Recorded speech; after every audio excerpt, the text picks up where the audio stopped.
बिस्मिल्लाहिर्रहमानिर्रहीम अस्सलामु अलैकुम रहमतुल्लाह। लास्ट टाइम ऐवान सदर के अंदर आसिफ अली ज़रदारी के साथ जनरल आसिम और डीजी आईएसआई की मुलाकात हुई थी। वो मुलाकात इस मकसद के लिए हुई थी कि पाकिस्तान के हालात बड़े बिगड़ते जा रहे हैं, तो आसिफ ज़रदारी के पास क्या मशवरा है, आसिफ ज़रदारी के पास क्या एडवाइस है, आसिफ ज़रदारी के पास क्या गदर चंगी है फार्मूला है, या आसिफ ज़रदारी किस तरह से मसाइल को हल कर सकता है। तो आसिफ ज़रदारी ने 2-3 मशवरे दिए थे, जिन दिनों में इमरान खान के ऊपर पाबंदी, इमरान खान के ऊपर गद्दारी का मुकदमा और पीटीआई के ऊपर पाबंदी की बात की गई। तो पीपल्स पार्टी को आसिफ ज़रदारी को ऑन बोर्ड नहीं लिया गया। आसिफ ज़रदारी और पूरी पीपल्स पार्टी ने शोर मचा दिया कि हमें आपने एतमाद में नहीं लिया, आपने ऊपर से ये सारा फ़ैसला कर लिया है और अंदर खाते मीटिंग करके मुलाकातें करके इमरान खान के ऊपर गद्दारी का मुकदमा करने और पीटीआई के ऊपर पाबंदी लगाने की बात कर दी। तो ये पहुंच गए। आसिफ ज़रदारी ने जनरल आसिम को कहा कि शहबाज शरीफ के अंदर तो इतना दमखमी नहीं है, उसके अंदर तो इतनी अहलियत नहीं है, सलाहियत नहीं, काबिलियत नहीं, वो ये काम कर सके।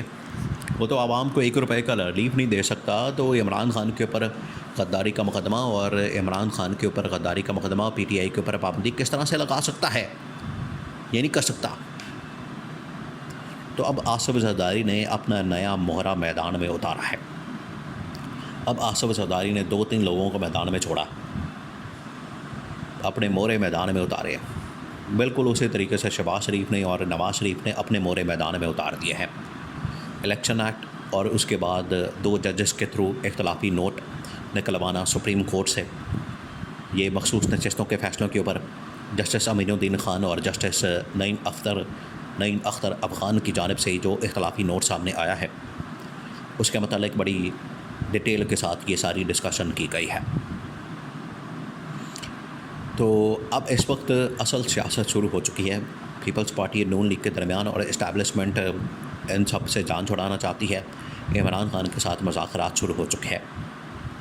अब आपने 1 बाय 1 इन तमाम डेवलपमेंट्स को समझना है। देखें, सबसे बड़ी डेवलपमेंट हुई है कि आसिफ ज़रदारी ने अपने मोहरे मैदान में उतार के, अपनी पार्टी के लोगों को मैदान में उतार के इस हुकूमत को बराह रास्त धमकियाँ देना शुरू कर दी हैं। धमकियाँ दे के इस हुकूमत को बता दिया है कि अब आपका वजूद ख़तरे में पड़ चुका है, अब आपके वजूद से पाकिस्तान को ख़तरा लाहक हो चुका है, अब आप पाकिस्तान के लिए एक बहुत बड़ी थ्रेट बन चुके हैं, लिहाजा अपना कोई ना कोई बंदोबस्त करें, वरना फिर आपको इस्टेब्लिशमेंट घर भेज देगी, आपकी छुट्टी करा देगी। अब जब शहबाज शरीफ को इस बात का पता चला है, तो शहबाज शरीफ ने बजाय इस्टेब्लिशमेंट के सामने तरला मिन्नत करने के, हाथ जोड़ने के, गोडे गिट्टे पकड़ने के, क्योंकि इधर से तो इनकार हो गया, इस्टेब्लिशमेंट की जानिब से शहबाज शरीफ को इनकार हो गया, इसलिए जाके वो पड़ा है, पाँव पकड़े हैं नवाज़ शरीफ के। नवाज़ शरीफ बैठा हुआ है मरी के अंदर, उसने वहाँ पर बुला लिया सबको, उसने शहबाज शरीफ को बुलाया, इसहाक़ डार को बुलाया, मरीम नवाज़ को बुलाया और अपने जितने करीबी साथी हैं उनको बुलाया और कहा कि मुझे मशवरा दो, अब क्या किया जाए। तो पहला जो है, इन्होंने हमला करवाया इमरान खान के ऊपर और आसिफ ज़रदारी के ऊपर और इमरान खान के ऊपर पीटीआई के ऊपर 2 जजेस के ज़रिए, जिसमें जस्टिस नईम अख्तर अफ़गान और दूसरा जस्टिस अमीनुद्दीन ख़ान। ये वो 2 जजेस हैं जो कि चीफ जस्टिस काजी फ़ाइज़ ईसा के बड़े हम ख्याल जजेस हैं, उनके साथी हैं, उनके साथ काम करते हैं और उनके साथ मिलकर इन्होंने पहला हमला करवाया।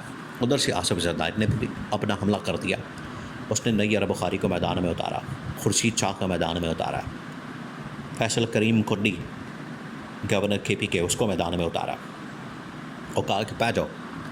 अब तीनों ने एक ही लाइन दी है, तीनों ने एक ही बयान, वर्डिंग उनकी मुख्तलिफ है, बयानात उनके एक ही है, कहानी उनकी एक ही है, मफहूम उनका एक है, मकसद उनका एक है कि शहबाज शरीफ को कहा जा रहा है कि शहबाज शरीफ को अपना सामान पैक करो, वज़ीर-ए-आज़म हाउस है हमारे साथ। ये जो 2 नंबरियाँ देखें, इस वक्त पीपल्स पार्टी और नून लीग के दरमियान शदीद तरीन इख्तलाफात हैं। पीपल्स पार्टी ने बाहर आके ये कहा, कभी फैसल करीम कुंडी बाहर आता है, कभी नैयर बुखारी बाहर आता है, कभी खुर्शीद शाह बाहर आता है, कभी पीपल्स पार्टी का कोई और आदमी बाहर आके ये बात करता है कि हमें ना गद्दारी के मुकदमे पर, इमरान खान के ऊपर गद्दारी के मुकदमे पर एतमाद में लिया गया, पीटीआई के ऊपर पाबंदी लगाने पर एतमाद में लिया गया, हमें बिल्कुल एतमाद में नहीं लिया गया, ना हमें बजट के मामले के ऊपर एतमाद में लिया गया, न फ़ॉरेन पॉलिसी के मामले पर एतमाद में लिया जाता है, न पाकिस्तान के किसी और मामले के ऊपर हमें एतमाद में लिया जाता है। तो ये कैटेगोरिकली पीपल्स पार्टी ने इस हुकूमत के ऊपर अदम एतमाद करते हुए पहला हमला कर दिया। अब नून लीग ने भी हमला किया। नून लीग ने कहा है कि ये जो यूनिट फ्री करने की बातें करते थे, अब नून लीग ने अपने लोग मैदान में उतारे। अताउल्लाह तारड़, एहसन इकबाल और एनर्जी का मिनिस्टर अवैस लगारी। उसने कहा कि ये जो हमें आप ताने देते हैं, हमारे बारे में बात करते हैं कि हम यूनिट फ्री बांटेंगे, हम यूनिट फ्री देंगे पाकिस्तानी कौम को, और पाकिस्तानी कौम के साथ हम यूनिट फ्री बांट के इनको पैसा देंगे, इनको यूनिट बिजली फ्री देंगे, बिल कोई नहीं आएगा, बिल इनका हम जमा करवाएंगे हुकूमत वाले। और उन्होंने कहा कि ये तो बिलावल भुट्टो बातें करता था, हमारा तो इसके लेना देना नहीं। तो बिलावल भुट्टो को इसके अंदर इम्प्लिकेट कर दिया, बिलावल भुट्टो को इसके अंदर फंसा दिया, बिलावल भुट्टो के ऊपर हमला कर दिया। तो ये तो बिलावल भुट्टो कहता था मांगो जाके बिलावल भुट्टो से। बिलावल भुट्टो कहता है मेरा तो गवर्नमेंट से कोई ताल्लुक ही नहीं। आप अंदाज़ा करें, इनकी 2 नंबरियाँ चेक करें, सब के सब इक़्तिदार के अंदर बैठे हुए, सब के सब। कोई उसके ऊपर डाल रहा है, कोई उसके ऊपर डाल रहा है, कोई उसके ऊपर डाल रहा है, कोई उसके ऊपर डाल रहा है। अजीब तमाशा लगाया हुआ इन्होंने। इस्टेब्लिशमेंट यही देख के तो परेशान है। इस्टेब्लिशमेंट जब वहाँ पर मीटिंग होती है GHQ के अंदर, जनरल हेडक्वार्टर्स के अंदर, तो वो देखते हैं कि ये क्या तमाशा लगा के इन दोनों ने। ये इमरान खान इनके बारे में ठीक कहता था कि चोरों डाकुओं का टोला, लुटेरों का ये टोला है जिन्होंने मुल्क का बेड़ा गर्क कर दिया, मुल्क का सत्यानाश कर दिया, इकॉनमी की चई तई फेर दी, इकॉनमी का बेड़ा गर्क कर दिया। और आज आके अगर ज़िम्मेदारी लेने की बात होती है कि कोई बंदा ज़िम्मेदारी उठाए, तो कोई भी इनमें से ज़िम्मेदारी उठाने को तैयार नहीं होता, सब एक दूसरे के ऊपर डाल देते हैं। तो पीपल्स पार्टी ने जहाँ पर महाज खोला है इस हुकूमत के ख़िलाफ़, वहीं पर इस्टेब्लिशमेंट ने भी अपना महाज खोल दिया है। और इस्टेब्लिशमेंट ने कहा है कि अब इनफ इज़ इनफ।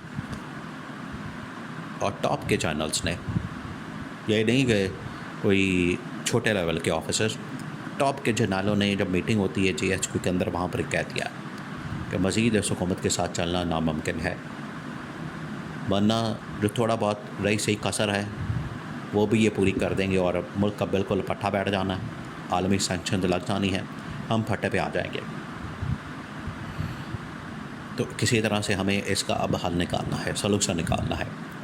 इसी वजह से जमात इस्लामी को भी लॉन्च किया गया, तहरीक लब्बैक पाकिस्तान को भी तैयार किया जा रहा है, और पीपल्स पार्टी को भी कह दिया गया कि आप भी इस हुकूमत से अपने आप को अलहदा करें ताकि हम इस हुकूमत का बंदोबस्त करें।